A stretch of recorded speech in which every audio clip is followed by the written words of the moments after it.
Sana pala nalaman ko to na mas maaga at hindi ng morning.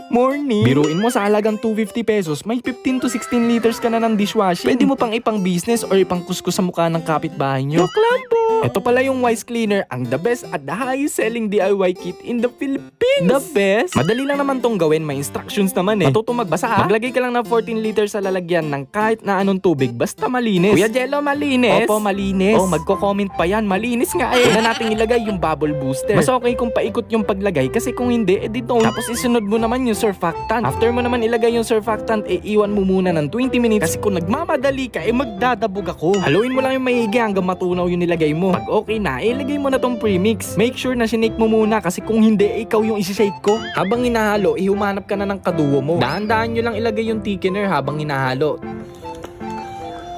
Tapos pag okay na, pahinga mo muna ng 24 hours. Kasi di yan katulad mo na laging puyat at walang pahinga. After 24 hours, pwede mo na isalin sa mga lalagyan at ready na ibenta. Sobrang bula talaga nito kaya i-follow nyo na yung Wise Cleaner kasi mamimili sila ng 3 winners na itong Wise Cleaner DIY kit. Tapos i-screenshot nyo sa baba. Arigatoy toy!